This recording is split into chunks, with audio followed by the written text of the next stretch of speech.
Voilà, je pense qu'on a réglé le problème de la sonorisation. Je disais, camarades 2. Je vous entends pas. Camarades 2. Je vous entends mieux. Camarades 2. Voilà. Là, vous avez fait vibrer l'auditoire. Encore, je voudrais remercier notre ministre, le recteur également, ont bien voulu organiser cette rencontre. C'est une rencontre que je souhaitais étendre dans le cadre des tournées que nous effectuons. Nous avons fait, que ce soit du côté de Bandaka, d'Isla, Yemena, Sumba, ainsi que Isakati, Isiko,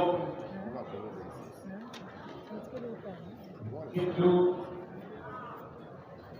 Et aujourd'hui, hier, c'était à Bandundu, ville, pour venir aujourd'hui m'entretenir avec vous.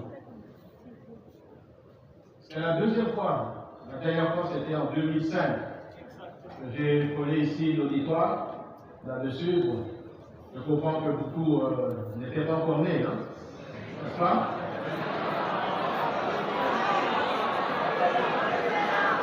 Il était là, il était bébé. Il y en a qui étaient là. Qui était là? Alors, vous avez trouvé. Ça fait presque 20 ans, n'est-ce pas? Et vous êtes toujours ici.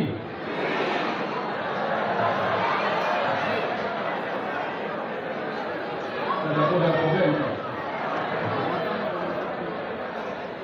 Bien, mais heureux alors de vous revoir. C'était important qu'on puisse venir ici, s'entretenir avec la jeunesse intellectuelle de notre pays, à travers, je dirais, la plus grande université, la plus grande université de l'ensemble du pays, une des plus âgées d'ailleurs, de l'université, 70 ans, 70 ans. Donc, ça montre le degré d'expérience qu'il y a dans cette université et l'ancrage au niveau de la classe étudiantine. L'idée de venir ici, c'est pas simplement pour vous parler de la situation du pays, qui traverse notre pays, mais c'est également arriver à vous faire prendre conscience de ce que traverse le pays et également peut-être vous demander d'entrevoir, de prendre goût dans ce que nous sommes amenés à faire et dont l'ennemi nous pousse à faire. Le Rwanda que je nomme ici dans notre pays. D'abord, je voudrais revenir sur l'invasion rwandaise. C'est la quatrième fois depuis 1996, avec l'arrivée du régime de M. Kagame. C'est la quatrième fois qu'on est attaqué. On est entouré ici de 9 pays, comme vous savez. On a plus de 9100, 9200 km de frontières avec 9 pays qui nous entourent. Il y a un seul pays qui continue à nous attaquer systématiquement. 1996, qui a amené le départ du président Mobutu. 1998, 2013, 2022. À un moment donné, il faut qu'on arrive à dire halte. N'est-ce pas? Il faut qu'on arrive à dire tous ensemble non et que c'est fini ces aventures. N'est-ce pas? Le Rwanda nous attaque pourquoi? Et vous ici, les étudiants de la classe, les cadres, les futurs dirigeants du pays que vous êtes ici. Certains d'entre vous ici pourront être des directeurs, des patrons d'entreprise,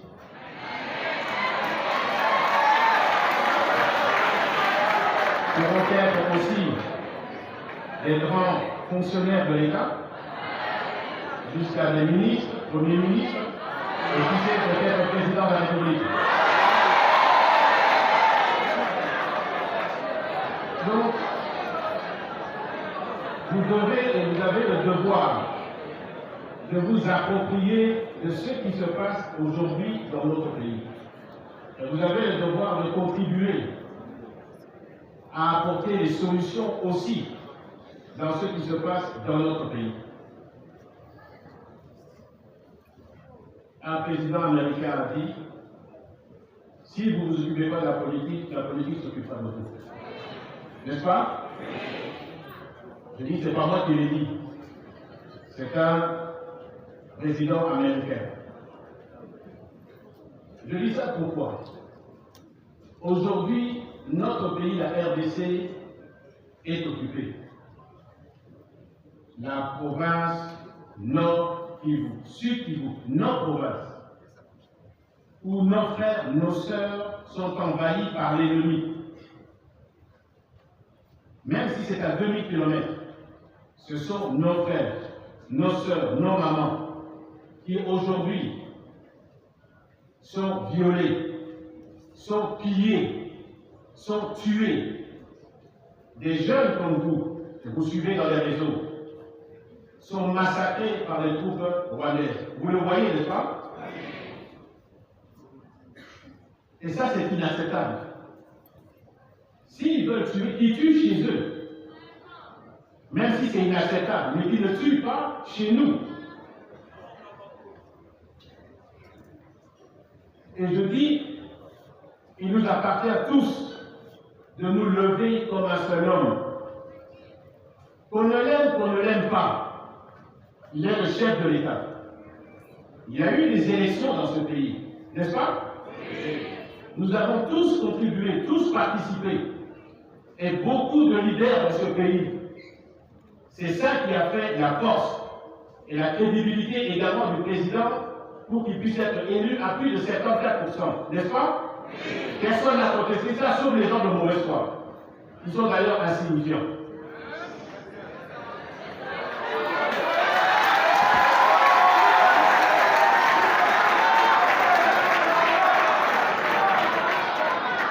On est dans un système démocratique. Moi que vous voyez, en 1998, j'avais décidé de prendre les armes contre un pouvoir dictatorial, le pouvoir de l'AFDL, qui nous avait déjà amené ici la colonisation rwandaise. Peut-être vous étiez jeune, peut-être vous n'étiez pas né, mais d'autres, à mon avis, étaient ici, ont connu ça ou pas. Vous n'avez pas vu ici les Rwandais, les troupes rwandaises ici dans cette ville diriger le pays?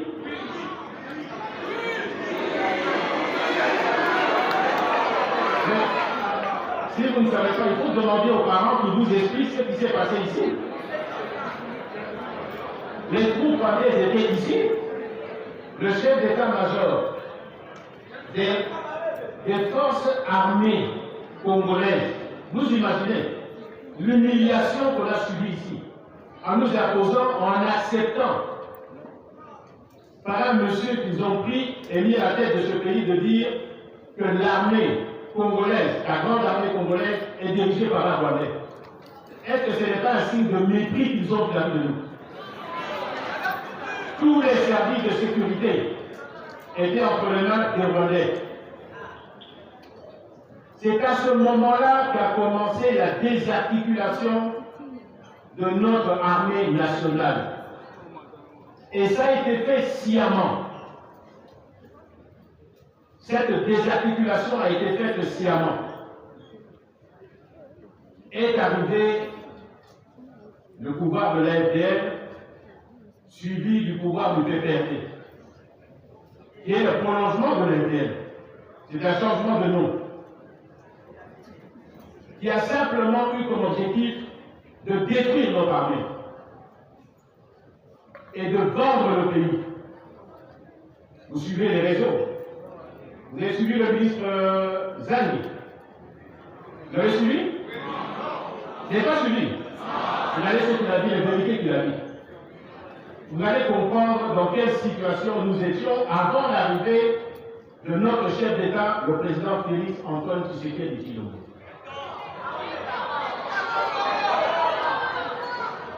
C'est lui qui s'est levé pour dire je vais mettre en priorité défendre les intérêts du Congo et défendre les intérêts du peuple congolais.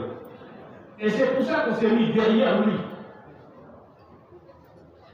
Et que nous avons tous, les leaders de ce pays, bougé pour le faire élire grâce à la population. Parce qu'il est contre une chose, le pillage de ce pays. Malgré qu'il a, dès qu'il est arrivé, il a ouvert, dans le cadre de la diplomatie, la coopération avec tous les pays environnants. Mais certains ne l'ont pas compris et ont cru qu'ils pouvaient le poignarder dans son dos. Mais, et c'est pour ça que je l'apprécie, le président de la République, il s'est levé, il a dit non. Aujourd'hui, on peut avoir des différends entre nous, nous les Congolais. On est issus de plusieurs partis. Mais nous avons le devoir d'abord, aujourd'hui, plus que hier, d'être tous unis, de laisser tous nos différends de côté. Qu'on soit du nord, du sud, de l'est, de l'ouest, du centre du pays, on est tous Congolais, n'est-ce pas? Et ça, personne ne peut nous empêcher de parler le même langage. L'unité de notre pays va faire face à l'envahisseur, dont le seul objectif est d'organiser le pillage de notre pays. Je suppose que vous suivez les décisions qui sont prises à l'étranger. C'est le plus un secret aujourd'hui. Vous le suivez? Lorsque le Parlement européen a décidé de suspendre les accords qui avaient été faits pour organiser l'extraction de nos mines, comme si ça regardait le Rwanda. Si le Rwanda a des mines, qu'il le fasse chez lui. Mais nous savons ce qui se passe chez nous, avec nos mines, l'or, le coltan, la cassitérite. C'est ça l'objectif de cette guerre. Tout ce qu'on vous dit là, oh, les FDLR, le problème des ethnies, il y a des ethnies ici, parmi les plus de 450, qui sont encore plus minoritaires que certaines ethnies qu'on parle. Mettre le sous-titre.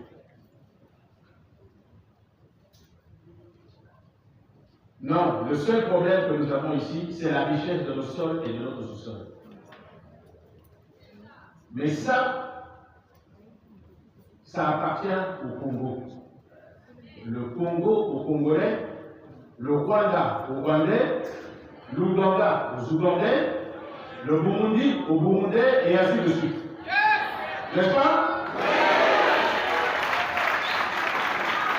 Et si nous avons des problèmes chez nous au Congo, qu'on nous laisse régler les problèmes entre nous les Congolais. Et que personne, aucun voisin ne peut prétendre venir régler les problèmes propres aux Congolais. Et ça ne donne pas le droit de mettre leur armée chez nous pour tuer nos frères, nos fils, nos sœurs, nos parents, chez nous, dans notre pays.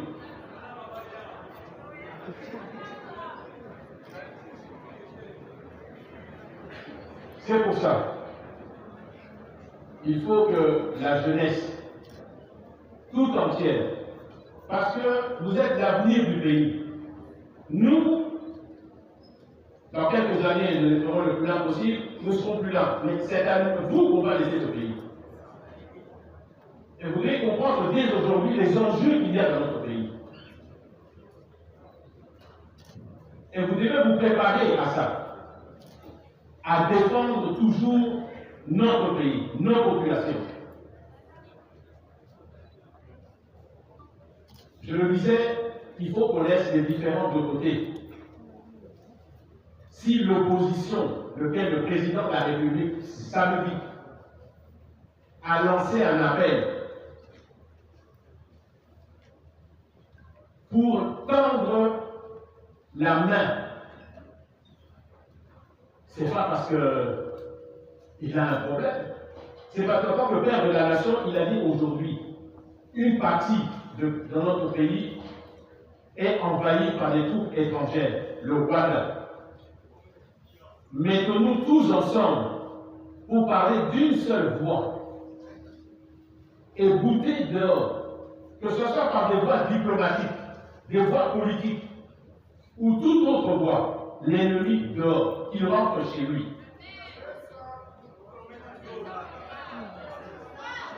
À la suite de ça, quand nous aurons réglé cette question, et nous allons la régler, je vous demande de faire confiance au chef de l'État.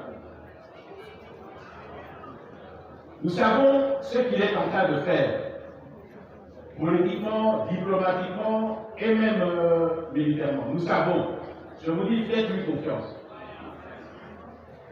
Il est dans le bon. Nous, peuple congolais, les partis politiques, acceptez la main tendue du chef de l'État. S'il a tendu, c'est pour parler du pays, de nos terres qui sont envahies, de nos frères, de nos sœurs qui sont aujourd'hui sous l'occupation des troupes rwandaises. Qu'on ne vous trompe pas. Moi, j'ai été ministre de la Défense. Nous savons exactement contre qui nous nous battions. Nous avons des instruments technologiques qui permettent de voir ce qui se passe sur tout le territoire. Nous avons les photos des troupes qui sont devant et qui sont engagées devant nos troupes. Vous ne pouvez pas vous tromper. La tenue des forces rwandaises complète, les armes utilisées, ce sont bien des troupes rwandaises. D'ailleurs, c'est le plus d'un secret, puisque même les Nations Unies l'ont condamné et a demandé le départ de toutes ces troupes. N'est-ce pas? Donc, ce n'est pas ce que nous inventons, c'est ce que nous disons depuis des mois. Et aujourd'hui, ils ont eu le courage de le dire aussi. Les preuves sont là. Donc, je dis, quand le président de la République lance et tend sa main, c'est pour d'abord réunir tous les Congolais face à cette invasion, parce que ça nous concerne tous. Ce qui se passe à Bukavu ou à Goma, que ce soit à Bushuru ou Masisi, Nyiragongo, au niveau du Sud Kivu. Mais ce sont des scènes aujourd'hui que parfois on n'ose même pas regarder. Mais on tue, on massacre. Ce qui se passe là-bas, si nous ne nous lèvons pas comme un seul homme derrière le commandant suprême des armées, et que nous n'envoyons pas tous un message aux envahisseurs que non, 3 fois non, nous ne voulons pas d'une invasion et nous ne voulons pas que vous continuiez à rester sur notre territoire. Et vous risquez demain, comme certains sont en train de le dire, de trouver le Rwandais ici. Mais vous aurez des yeux pour pleurer. Parce que vous voyez que ce qui se passe, le comportement qu'ils ont là, ils ne vont pas l'avoir ici. Mais on a déjà vécu ça ici. Ça ne nous a pas suffi.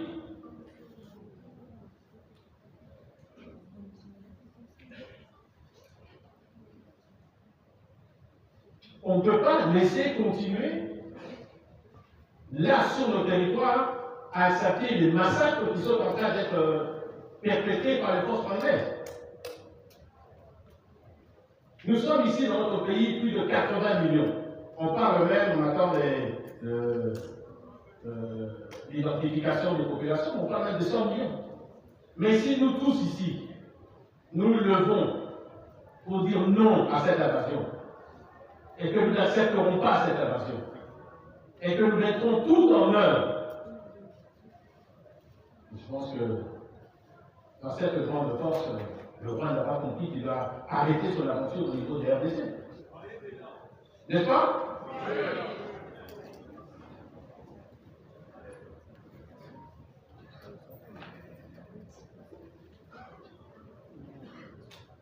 Nous devons laisser nos différends de côté. Regardez dans cette même direction. Celle que le chef de l'État nous a montrée. Parce que c'est grâce à cette union que nous allons nous renforcer de l'intérieur, mettre en place nos stratégies communes pour goûter de l'ennemi. Vous me suivez? On aura terminé ça. Il n'a pas dit que tout le monde va rentrer dans le même parti. Chacun retrouvera sa vie. Et on ne demande pas de nous aliéner de nos partis politiques. On demande de nous unir sur une même idée, une seule idée. La défense de la patrie. Une seule idée. Nous mettre tous derrière nos forces armées. C'est ça l'idée. Monsieur le Président de la République a lancé. Je pense que vous l'avez suivi samedi. Vous l'avez tout suivi. Vous n'avez pas suivi. C'est incroyable.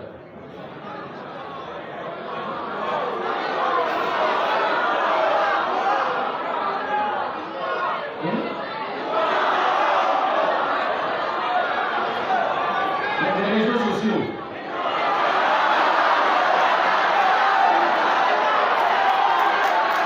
Ça ne fonctionne pas. Mais la majorité a suivi et je suis sûr. Elle n'a pas suivi. Il faut remettre ça à la télévision. On va dire au ministre de la communication. On va envoyer ça si alors nous sommes ici les enfants. Ça, c'est un message qui est important. Très important. En résumé, le président de la République veut l'union de tout le peuple, l'union de la classe politique, de la société civile. Derrière un projet, nous unir pour mettre dehors l'ennemi. Deuxièmement, pour qu'on soutienne nos forces armées. Après, je vais vous dire comment on peut le faire. Parce que ce pays, il nous appartient. Il vous appartient. Nous tous qui sommes ici, nous sommes concernés. Je ne vais pas rentrer dans le programme du président de la République pour le développement de ce pays. Il faut que rapidement, on sorte de l'ennemi et qu'on puisse continuer, je veux dire, la marche du développement dans notre pays. Là-dessus, une des raisons principales pour laquelle je voulais vous voir, je vous remercie d'être présents et très nombreux. Je parlais de nos forces armées. Nos forces armées, je peux vous dire, je peux vous témoigner. Ce sont des vaillants soldats. Ce sont des soldats redoutables. Aujourd'hui, dans ce que nous vivons, causé par l'envahisseur, il faut nous préparer à défendre notre pays, notre territoire. Et ce n'est pas les étrangers qui vont venir se battre ou mourir pour nous. Vous me suivez? C'est nous-mêmes qui devons faire le sacrifice. Même le sacrifice suprême, si ça peut apporter la paix dans le pays, et puis cette paix peut apporter le développement de notre peuple.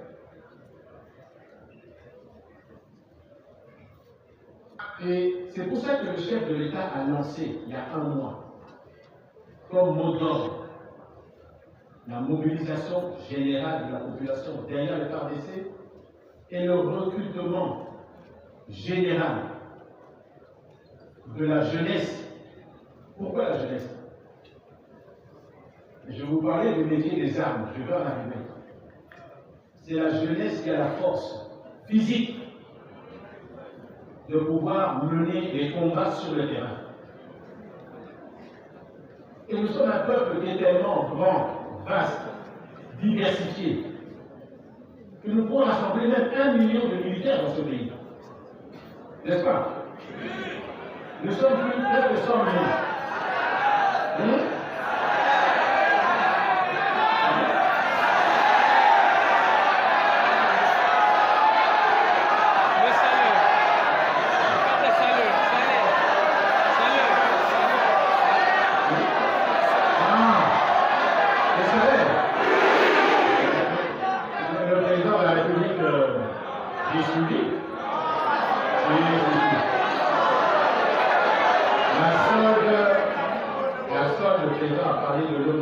Considérable.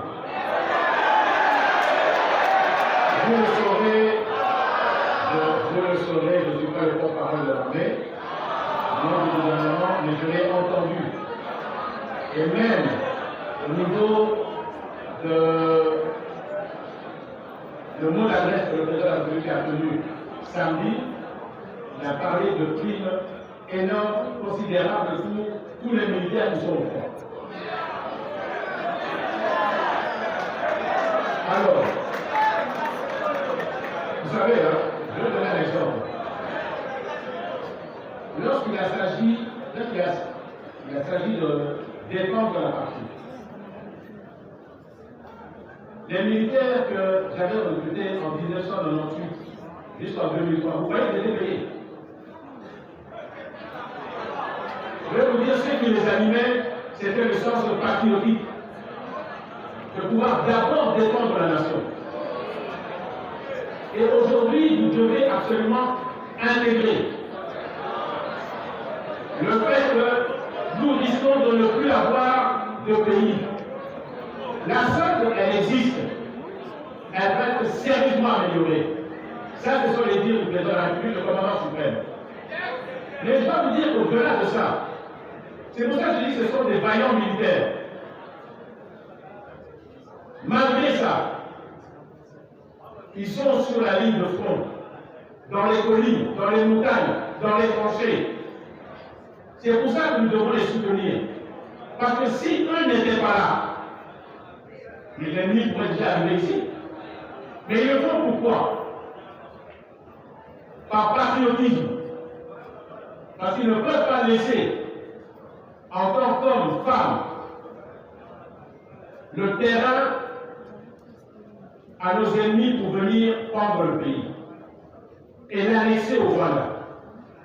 Parce que ce qui se prépare, c'est ça. Vous entendez parler de balkanisation. Ça ne vient pas par hasard. C'est le projet qu'ils ont aujourd'hui. C'est le projet qu'ils ont aujourd'hui, c'est mettre une marionnette ici, et ensuite, organiser la balkanisation du pays. Je vous le dis, retenez, ça n'arrivera pas, mais c'est ce qui est dans leur tête. Et c'est ce qu'ils veulent faire. Vous comprenez? Est-ce qu'on peut laisser faire ça? C'est pour ça qu'on a tous se lever pour bloquer ce projet.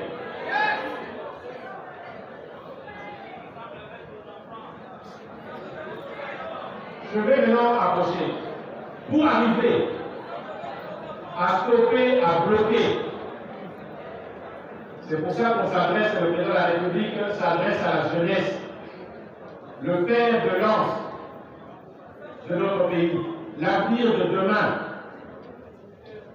C'est de pouvoir soutenir notre armée et FARDC, mais également intégrer l'armée.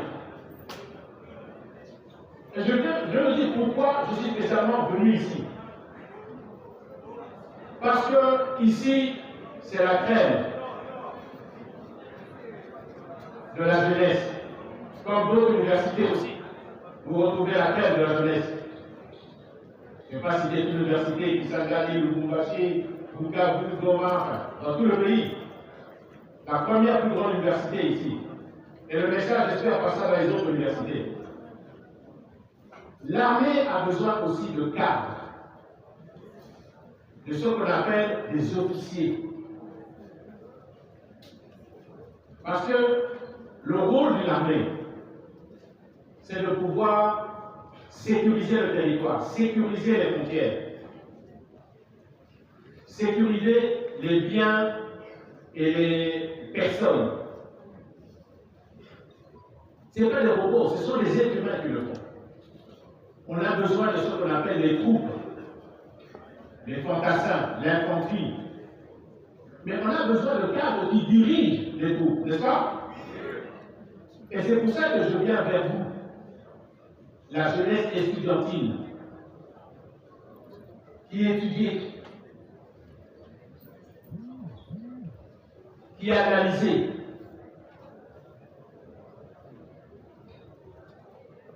Si vous ne vous levez pas, comme un seul homme, tous les reculs qui sont en train de se passer, je pense que vous suivez ça au moins, dans tous les territoires, beaucoup de reculs sont aujourd'hui dans les aéroports, en train d'attendre les avions pour être évacués, n'est-ce pas? Mais une armée est organisée. Elle est organisée comment? Elle est organisée parce qu'elle est structurée. L'armée, c'est une pyramide.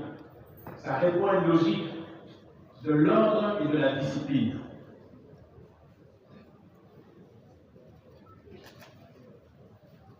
L'armée a une politique de défense. Vous avez les défenses civiles qui sont la police, et les défenses militaires qui sont l'armée. Là-dessus, vous avez parfois aussi, dans certaines situations, la conjonction des deux. Lorsqu'il y a des débordements au niveau de la police, les militaires interviennent. Ça, c'est la politique de la défense. Où je vois l'arrivée, ça, le commandant suprême, vous le connaissez, bien sûr. Le commandant suprême, vous ne le connaissez pas. Voilà, ça, c'est l'organigramme de l'armée. Dans l'organigramme de l'armée, vous avez sur un mur au-dessus le commandant suprême, le président de la République, le commandant suprême de l'armée et de la police nationale. En dessous de ça, vous avez le ministre de la Défense. En dessous du ministre de la Défense, vous avez l'état-major général, le chef d'état-major général, n'est-ce pas? À côté, en dessous du chef d'état-major général, vous avez ce que vous comprenez, les forces, la force terrestre, la force aérienne, la force navale. À côté de ça, vous avez ce que, dans notre organisation, dans notre politique de défense, vous avez les zones de défense. Nous avons 3 zones de défense ici. Je ne veux pas rentrer dans les détails parce que maman et le ministre nous a dit que vous allez intégrer maintenant des cours au niveau de la défense. Mais nous avons des zones de défense, 3 grandes zones de défense, réparties sur tout le territoire, avec des commandants en état-major là-dessus. Ils contrôlent les zones de défense, ils contrôlent l'ensemble, quel commandement de l'ensemble, tant des forces qui sont présentes sur la zone de défense, aérienne, terrestre, que navale. Et ça, vous voyez, ZDF. Ensuite, à côté de ça, vous avez les corps, les différents corps. L'armée, c'est la logistique que vous avez. Vous avez le génie militaire, vous avez le service médical pour la santé, vous avez les corps de transmission. Les corps de transmission, c'est tout un corps entier. Le service médical également, c'est tout un corps qui est dispersé dans toutes les unités. La logistique également suit toute une intégration, que ça vienne de l'état-major général qui est redistribué dans toutes les brigades, dans tous les bataillons. Ensuite, vous avez le corps de transmission. C'est les transmissions qui se font par voie de radio, par voie de communication. Ça aussi, c'est toute une direction au niveau de l'armée. Et puis, vous avez bien sûr la question du social, au niveau qu'on appelle le CECAS, et puis vous avez les services de communication au niveau de l'armée, vous entendez de temps en temps, il y a des porte-paroles. En dessous de ça, vous avez encore les aumôniers, ça existe, vous entendez parler des aumôniers, et vous avez aussi toute une série d'écoles militaires. Et je vais arriver à cette structure d'écoles militaires pour pouvoir vous donner le goût d'intégrer l'armée. Vous dites Amen. Donc vous êtes d'accord? Donc, on va y arriver. Je crois que tout le monde a compris un peu, j'ai été très simple. Mais c'est peut-être à l'intérieur qu'on pourrait rentrer, mais ça, on va laisser ça aux spécialistes. Quelques moments m'a dit, ministre, les cours vont commencer. Mais c'est ça la structure de l'armée qui repose sur un commandement. C'est ce qu'on appelle le principe du commandement unique au niveau de l'armée. C'est ça qui fait son efficacité. Quand le commandant suprême donne des ordres, c'est réparti directement au niveau des zones, au niveau des régions militaires, au niveau des commandants des différentes forces aériennes, si c'est l'aérien, terrestre et naval. Tout ça, c'est ce qu'on appelle l'interarmée. D'accord? Ok. On continue. Oui, c'est le même tableau. La force terrestre, c'est la force la plus importante. Je ne néglige pas la force navale, qui joue un rôle important.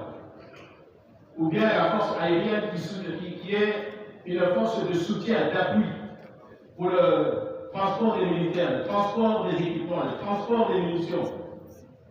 Elle peut également agir aussi lorsqu'il y a des catastrophes naturelles, pour pouvoir aider, que ce soit la Croix-Rouge, pour les médecins. Elle joue également ce rôle. On a des avions au niveau de la force aérienne. Mais la force terrestre, c'est la force qui contient le plus grand nombre d'éléments là-dessus. Parce que c'est elle qui est mobilisée sur le terrain. C'est cette force terrestre.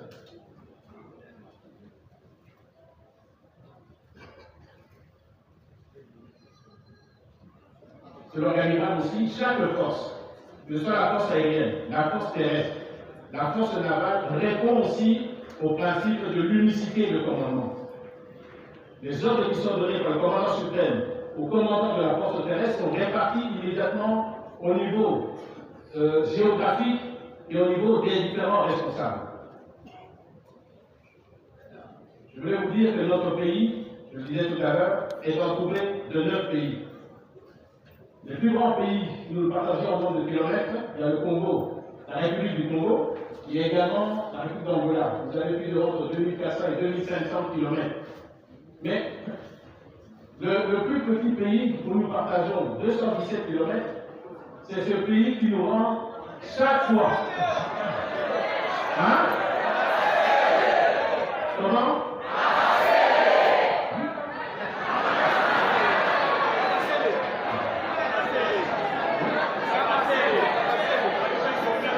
Ah, j'ai compris. J'ai compris. C'est celui-là qui nous emmène le plus. Voilà l'ensemble de notre pays. La superficie, vous la connaissez. Et le total de la circonférence de notre pays, 9165 km. Alors, j'ai parlé tout à l'heure des zones de défense. Il y en a 3. Mais en dessous de ça, vous avez ce qu'on... En dessous de ça, vous m'entendez? Vous m'entendez? En dessous de ça, au niveau de la zone des zones de défense, des 3 zones de défense, ce sont des zones, comme dit, des entités territoriales qui sont là, avec un commandement, un état-major, mais qui contrôlent en dessous d'elles ce qu'on appelle également des régions militaires. Ces régions militaires, ce sont les régions, ce sont elles qui disposent des forces. Donc le commandant suprême donne des instructions, ça va juste au niveau des régions militaires, et c'est les régions militaires maintenant qui actionnent les forces. C'est là-dedans, c'est pour ça que vous voyez au niveau de la doctrine de la défense, nous avons 3 niveaux, et un des niveaux, c'est le niveau tactique, c'est au niveau des régions militaires, là-dessus. Et c'est ce qu'on appelle également, dans la doctrine militaire, les unités de défense principale, à ce niveau-là. et vous avez nous avons 10 régions militaires qui sont généralement basées sur les anciennes provinces que nous avions à l'époque. La répartition se fait plus ou moins à ce niveau-là.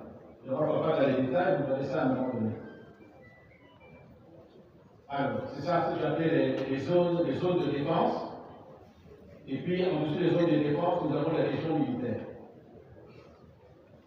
Bon, les doctrines, les 3 échelons de doctrine, notamment les doctrines de la défense. Vous avez donc les unités de couverture. Là-dessus, les unités de couverture, ce sont les unités, lorsque un pays est attaqué, ce sont les unités qui vont contenir l'ennemi dans un premier temps. C'est elle aussi qui va donner le renseignement sur l'ennemi.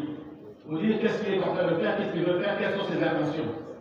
Ensuite, vous avez l'échelon qui est l'échelon de l'unité de réaction rapide, qui sont les forces navales, aériennes, terrestres qui commencent à engager les combats avec, bien sûr, l'aviation, avec maintenant les unités de combat, les brigades de réaction rapide, et on passe aussi ensuite au niveau des unités de défense principales, qui sont les blindés, les armes lourdes, les unités d'appui.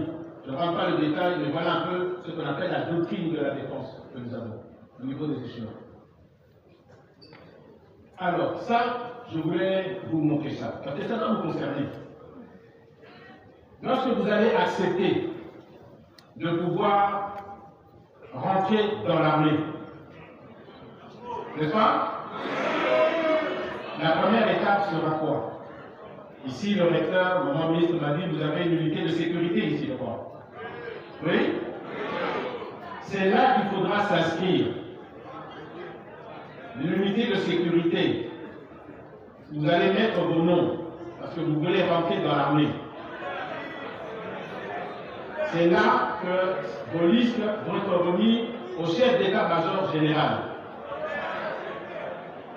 On va vous faire passer des tests médicaux pour voir que vous êtes en bonne santé et valide. Après ça, on va vous guider. On va vous guider au niveau de ce qu'on appelle les centres d'instruction. Et nous avons différents centres d'instruction dans le pays, là-dessus, et même aussi des centres d'entraînement. Je vais vous le montrer, je vais revenir. Voilà. Ici, vous avez les centres qu'on appelle centres d'instruction et les centres d'entraînement. Vous avez au niveau de, bien sûr, ici à Kinshasa, Kibomango et d'autres. Vous avez également Banzangoum ici pour les blindés, pour ceux qui voudront aller à un moment donné arriver à parfaire leur éducation, leur entraînement sur les blindés à Banzangoum. On a Kitona qui est un très bon centre, ici au niveau du Congo central. Nous avons Kamina aussi. Nous avons Kananga qui est surtout réputé pour l'école de formation des officiers. Vous connaissez? Voilà. Nous avons également du côté de Kisangani, nous avons des centres tels que le centre de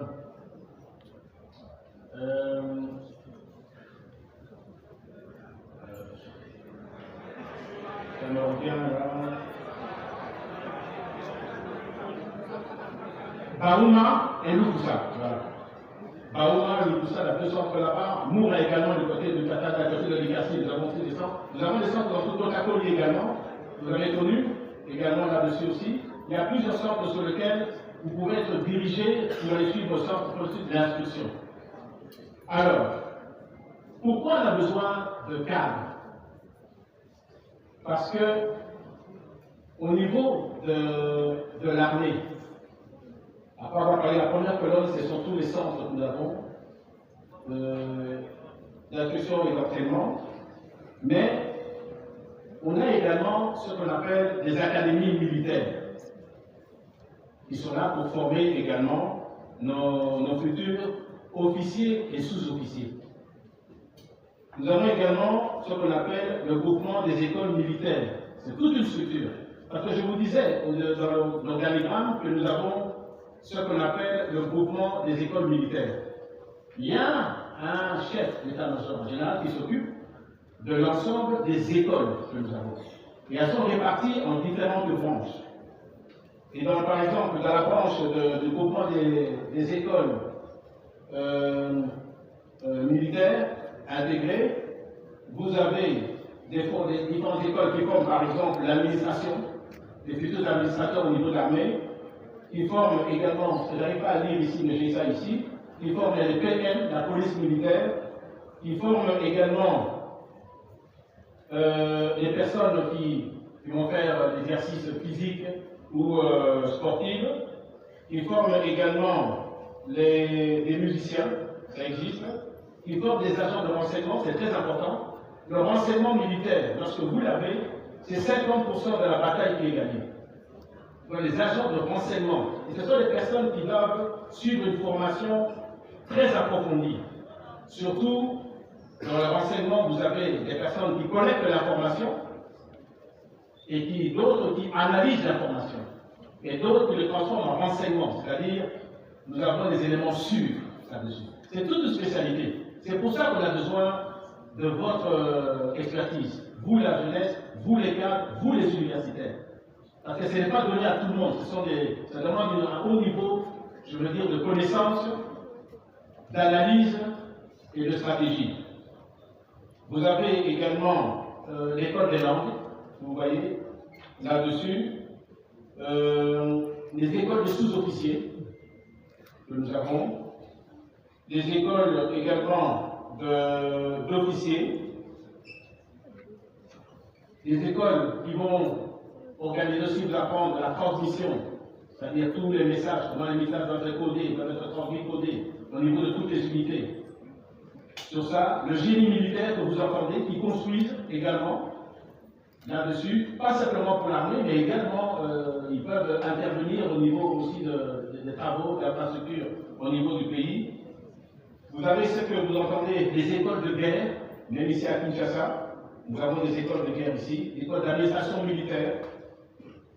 Nous avons également plus haut niveau, lorsque vous franchissez toutes les étapes, nous avons le commandement des états-majors. Là, c'est pour les gradés qui arrivent. Et puis vous avez le commandement des brevetés d'état-major. Vous avez une grande ici école de formation, le CHEST. C'est également une école qui forme également des cadres au niveau du commandement militaire. Tout ça, c'est pour vous dire que vous pouvez être bien guidé au niveau de l'armée. Ce n'est pas que vous arrivez pour vous demander qu'est-ce qu'on fait, non. Après la formation que vous avez, si vous quittez ici, vous irez certainement, d'autres iront à Kananga, d'autres iront ici du côté de Akitona, d'autres ici sur place, d'autres du côté de Kamina, d'autres du côté de Moura. Mais au niveau des officiers, la formation peut aller au niveau de Kananga également. Itona aussi forme, Moura aussi forme. Voilà, ça c'est pour vous donner un éventail et j'espère pour vous donner goût à rentrer dans l'armée. N'est-ce pas? Voilà. J'espère que vous m'avez compris. Voilà. Donc, je ne voulais pas rentrer dans les détails, parce que ce sont des cours qui durent parfois, même parfois au niveau des... Pour sortir sous-officier au niveau de Canada, vous pouvez faire même 9 mois, même 1 an et demi parfois. Donc vous voyez la matière que vous allez avoir. Avant de terminer, je voulais encore une fois vous répéter et vous dire que nous avons besoin de vous. Le pays a besoin de vous. Nous recrutons des fantassins, l'infanterie, mais elle doit être commandée. Quand vous allez sortir de là, vous serez des commandants de section, des commandants de peloton, le niveau le chef au-dessus, commandant de compagnie, commandant de bataillon, commandant de brigade. Pas quand vous allez sortir, bien sûr, mais au fur et à mesure, vous allez gravir les échelons. Donc, on a besoin de vous pour commander les unités, pour appuyer les unités, parce qu'il y a également des écoles d'artillerie aussi, qui demandent des efforts, des formations très poussées. Parce que ce que vous voyez dans les télévisions, etc., ça, bon, on vous apprend à tirer avec une AK-47. Mais après ça, on appelle ça les armes d'appui. Quand on passe aux mortiers, les petits mortiers 60, les mortiers 82, les mortiers 120, lorsque nous avons des lances missiles, lorsque nous avons des bombes qui vont jusqu'à 6 km, d'autres qui vont jusqu'à 40 km, ce qu'on appelle les 122 mm. Tout ça, ça s'apprend. C'est ça qu'on appelle également l'école d'artillerie. Donc, il faut que nous ayons des cadres pour encadrer bien sûr nos troupes, mais également pour aider, appuyer nos troupes. Nous avons également des écoles aussi au niveau de la force aérienne. Parce que le président de la République est en train de, comme on dit, monter en puissance l'armée. Nous avons des avions qui sont des avions de chasse. Nous avons également, et ce n'est pas un secret, des drones aussi. Ça demande, ce sont des spécialités qui demandent un enseignement, une formation très poussée et très méticuleuse. Je vous dis, cette armée n'a jamais été aussi bien dotée depuis l'arrivée de notre président. Je pense que c'est une armée qui est une des mieux dotées, je pense, de l'Afrique. Parce que les blindés, nous les avons. Les avions de combat, nous les avons. Les troupes, nous les avons. Il nous faut renforcer, bien sûr, c'est pour ça qu'on demande un grand rassemblement, et un grand soutien à nos parts blessés et un recrutement important. Mais on ne peut pas avoir des troupes sans chef, n'est-ce pas? Et les chefs, il n'y a pas 36 solutions. Il faut les prendre, oui, par ceux qui ont aussi l'expérience sur le terrain, mais ça va beaucoup plus facilement aussi à travers vous qui avez la capacité intellectuelle de très vite comprendre et intégrer ce qui nous manque et comment encadrer nos troupes. Vous me suivez? Voilà. Je pense que j'ai été assez long comme ça. Je ne sais pas si on donne la parole à tout le monde, je crois qu'on ne va pas sortir d'ici. Je crois que j'ai été clair, n'est-ce pas? On n'a rien à rajouter. Tout ce que je souhaite. Des questions? Combien de questions? 5, 10, 10 questions. Venez ici, venez le micro.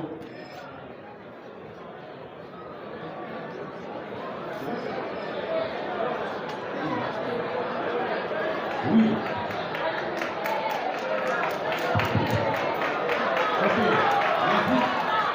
Vous levez le doigt, restez là où vous êtes, s'il vous plaît. Nous allons procéder dans l'ordre. S'il vous plaît. Vous levez le doigt, on vous choisit et vous posez votre question. Vous donnez d'abord votre nom, votre faculté et vous posez la question. Levez le doigt. Les questions féminines sont aussi encouragées. Voilà. Qui veut prendre la parole?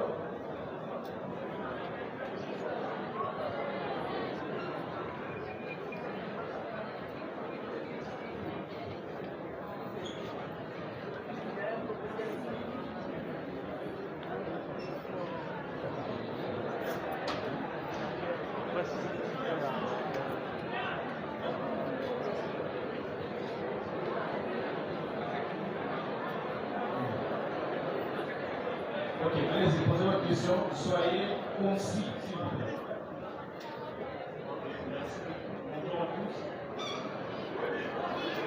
Bonjour à tous. En fait, j'ai tenu premièrement à remercier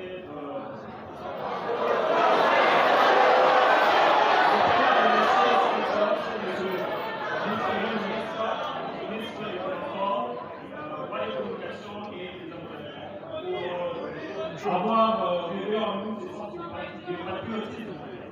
La question se base du fait que pour gagner une guerre militaire, en fait, il faut qu'on puisse en même temps développer des stratégies claires. Il faut qu'on puisse en même temps développer des stratégies claires, des forces compétentes, un soutien logistique et populaire, ainsi qu'une diplomatie efficace. Alors, la question sur le point de vue logistique. Quelles sont les initiatives qu'a mis en place le gouvernement pour soutenir le développement des drones et des technologies de surveillance afin de renforcer la sécurité de notre pays? Mais aussi, soyons tolérants, s'il vous plaît. Un peu de tolérance. Un peu de tolérance. Le patriotisme, pour nous qui sommes étudiants et jeunes, nous allons rappeler une chose, c'est que le patriotisme ne consiste pas seulement à appeler les jeunes, mais aussi que les autorités de notre pays puissent accepter de réduire les trains de vie sur leur salaire. La question sera sur le logistique.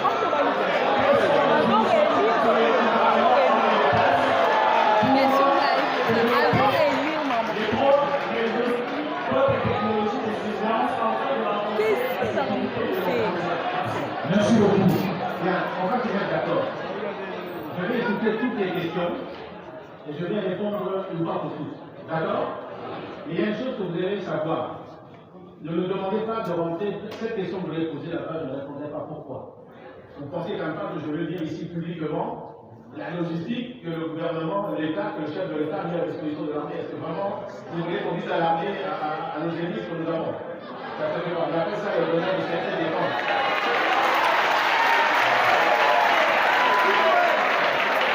Merci beaucoup. Nous avons, oui monsieur, vous avez une question. Vous vous donnez votre nom, la faculté et vous posez une seule question s'il vous plaît. Une seule question. Soyez concis. Merci pour la... Je suis M.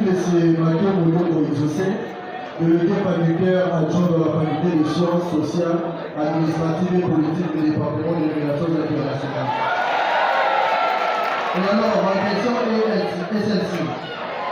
Parlons déjà de la formation. Est-ce que l'armée congolaise a des formateurs? Car nous attendons que nous recourons aux pays occidentaux pour notre formation. Alors, pensez-vous que cela n'affecte pas les secrets que va avoir notre armée? C'est ça ma simple question. Merci.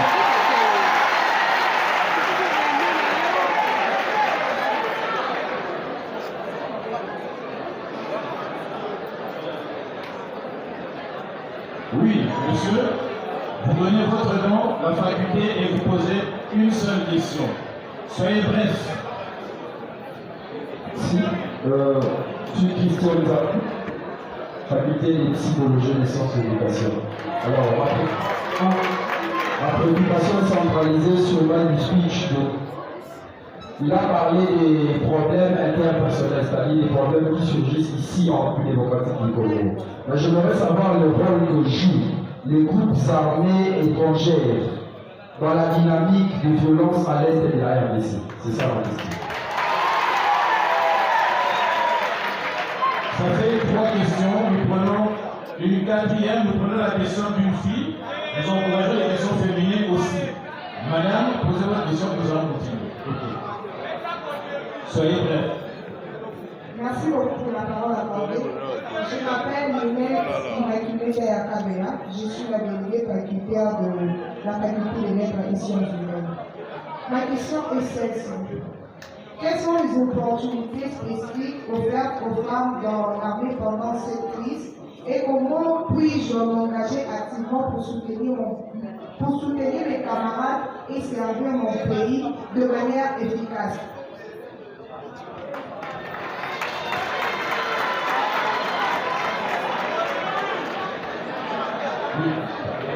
Oui, monsieur Alouzi. Merci beaucoup pour la parole. Je m'appelle Raphaël Odeba, les délégués facultaires des sciences économiques et des gestions de l'université.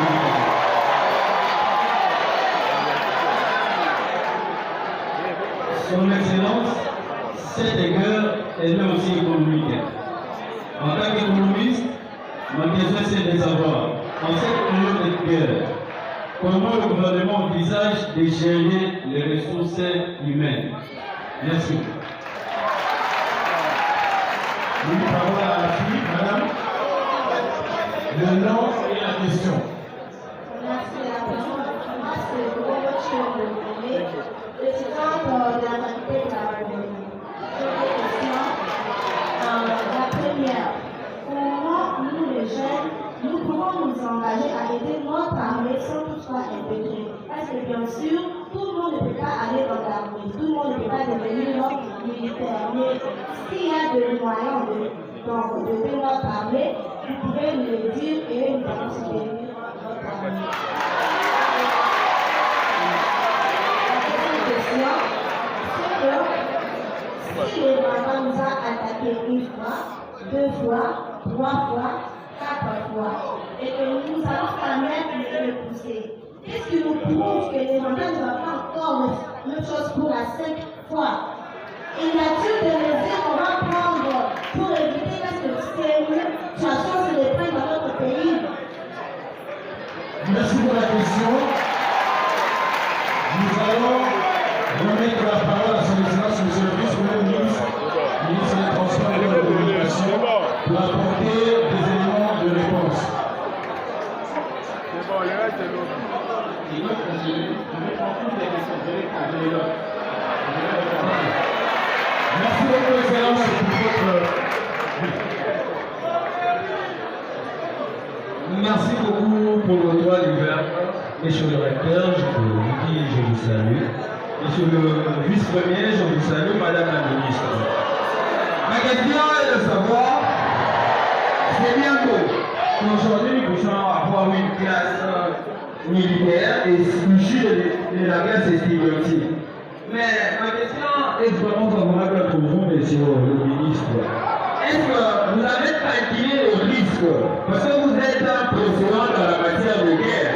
Vous connaissez quelles sont les réalités que vous avez fait face quand vous étiez au moment de la guerre, dans votre lutte. Et est-ce que vous avez calculé le risque pour nous étudiants aujourd'hui si nous disons d'aller au front? Il y a toujours les mêmes méthodes qui se font parce que le problème, le même cause produit toujours le même effet. Nous voyons qu'aujourd'hui, le rebelle est en train de s'immiscer dans notre armée. Mais vous nous demandez d'aller nous enrôler, mais le problème, vous n'avez pas encore regardé cela. Est-ce que ça va nous convient de nous étudiants aujourd'hui d'aller à l'armée? Je ne sais pas si vous avez un président et puis vous avez envie, soit ça vous a eu. Soyez bref, s'il vous plaît.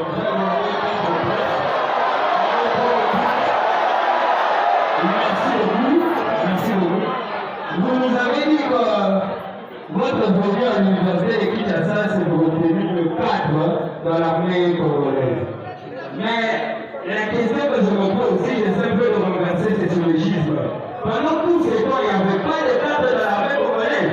Et s'il n'y avait pas de cadre dans l'armée congolaise, comment est-ce que le combat, juste en ce moment, était encore dans notre intégrité, mais juste à un moment soudain comme ça, nous avons perdu la vie? C'est ça ma question. Merci.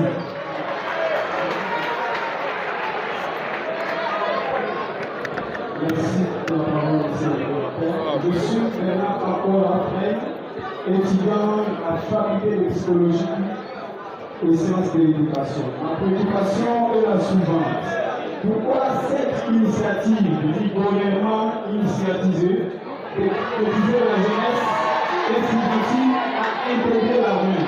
C'est pour diminuer le taux de chômage ou c'est un soutien total à la fin ici? Je m'arrête par là, je vais déposer monsieur le ministre.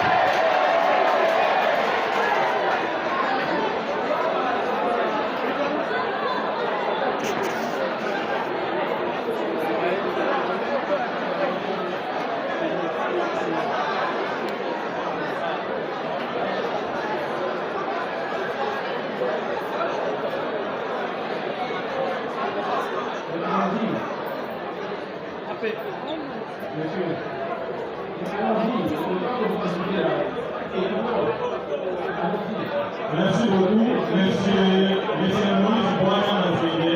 Apprenant troisième sur l'économie. Ma question est de savoir quelles sont les conditions d'éligibilité pour intégrer l'armée. Merci. C'était la dernière question. Oui. Nous devons permettre à son excellence d'apporter les éléments de réponse. Oui, on devrait apporter des éléments.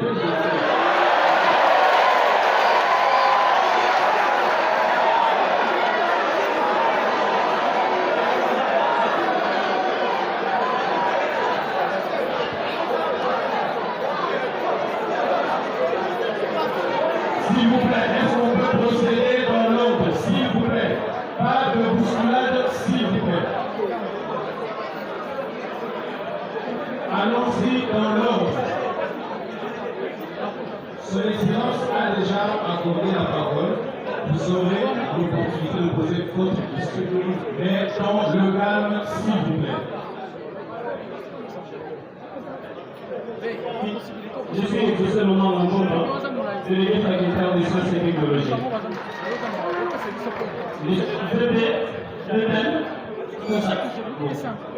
Quelle institution internationale ou régionale que la République démocratique du Congo n'a-t-elle pas réformé une sorte d'accusation au Rwanda pendant que aujourd'hui nous sommes agressés? N'avons-nous pas le droit de laisser toutes les manières politiques ou diplomatiques que nous avons déjà faites et d'aller tout droit au but? Comprenez de quoi je suis en train de parler. Merci. Merci beaucoup. Moi, c'est Emmanuel Djoua. Je suis le ministre des Affaires sociales, de la coordination et stigmatique. Ma question est ici sur l'excellence. Je parle pour nous les étudiants. D'être venus chercher les études pour intégrer l'armée. Par exemple, là, étudiant à la faculté de médecine en troisième doctorat. Et le 10 du mois prochain, c'est déjà la mi-session. Et si aujourd'hui j'ai dit que moi je vais aller m'intégrer à l'armée, maintenant ici à la fac, je vais faire comment pour continuer les mots. Vous voyez? Donc c'est un peu ma question. Merci beaucoup.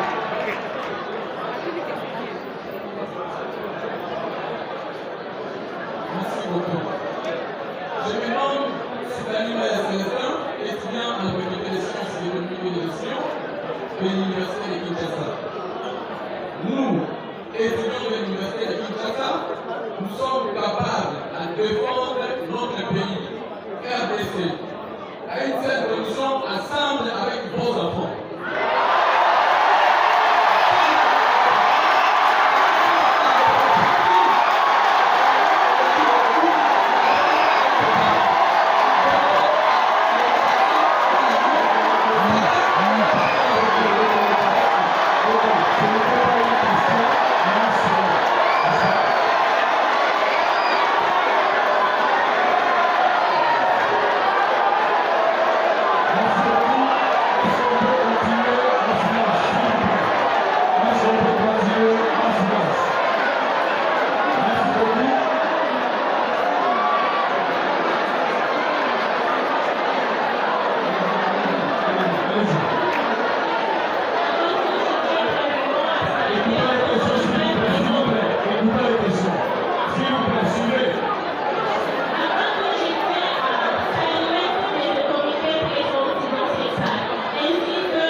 spécialité des formateurs étrangers qui sont dans les centres d'instruction. S'il vous plaît,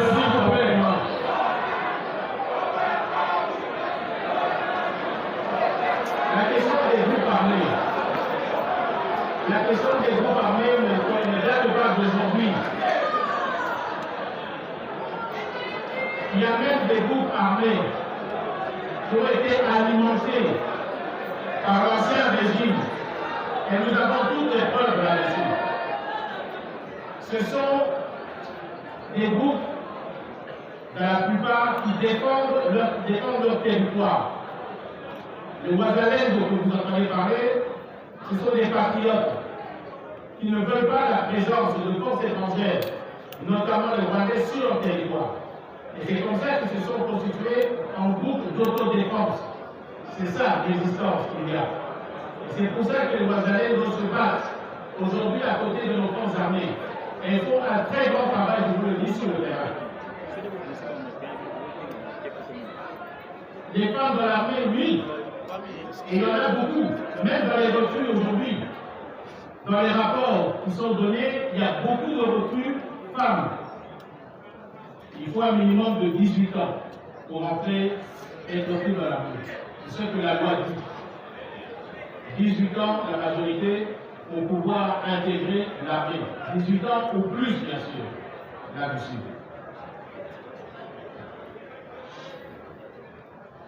Alors, une maman disait ici, comment intégrer l'armée, comment aider l'armée sans l'intégrer. Je vous disais exemple. Vous avez ici dans le pays, l'ennemi, il peut être partout. Et si vous avez le renseignement de dire attention à nos services, j'ai trouvé une situation qui n'est pas claire. J'ai vu des personnes en train de comploter. C'est votre devoir de pouvoir informer immédiatement les services de renseignement, tant civils que militaires. C'est une manière aussi aujourd'hui, en temps de guerre, de pouvoir aider l'armée. Parce que l'ennemi est sous différentes formes. Et nous devons être vigilants. Il peut aussi être parmi nous. Parce que comme je vous le disais, lorsque vous avez le renseignement, c'est 50% de la bataille gagnée. L'infiltration de l'ennemi peut également faire que l'ennemi dit « Je veux envoyer ces agents dans des localités, dans des villes, pour donner l'information, mais dites-nous combien de militaires il y a là-bas, où est-ce qu'ils sont positionnés, où est-ce qu'ils sont stationnés. » C'est ça le renseignement. Mais si vous avez l'information que tiens, vous avez repéré quelqu'un qui a un rôle qui n'est pas clair dans ce qu'il fait, il faut le dénoncer au niveau des agents de renseignement, tant militaires que civils. Vous m'avez suivi? Voilà une manière de pouvoir... Oui, mon ministre veut compléter. C'est un micro pour mon ministre.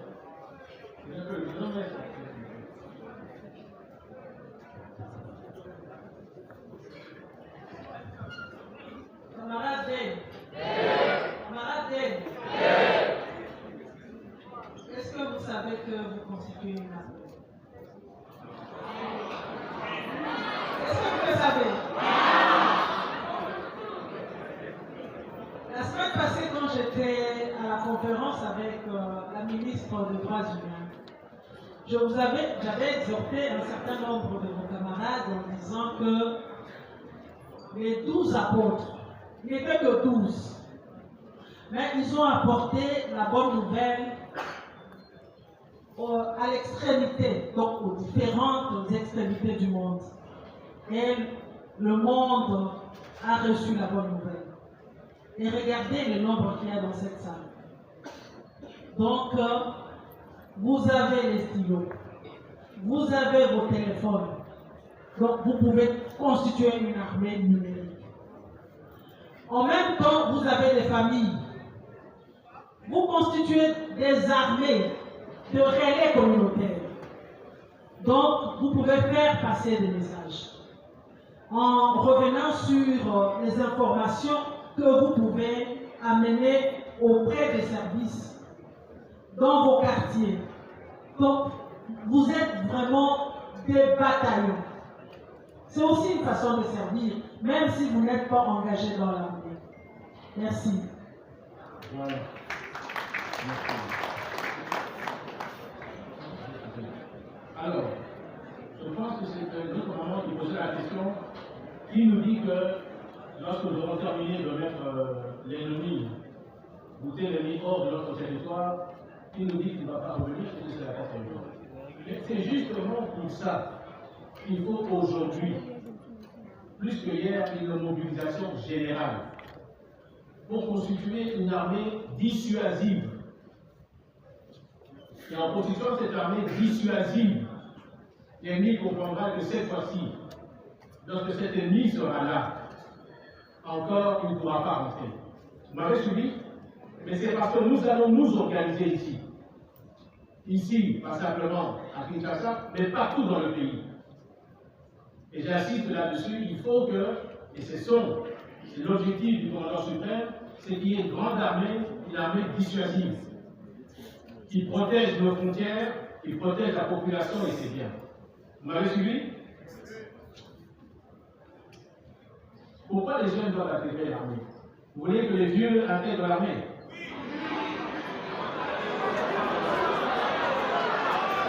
Mais les vieux sont à tous les niveaux. Mais ceux qui vont marcher pendant 20 et 30 km par jour, est-ce que la jeunesse n'a pas plus de facilité? Et en même temps, en portant 20 kilos sur son dos, d'armes et de munitions.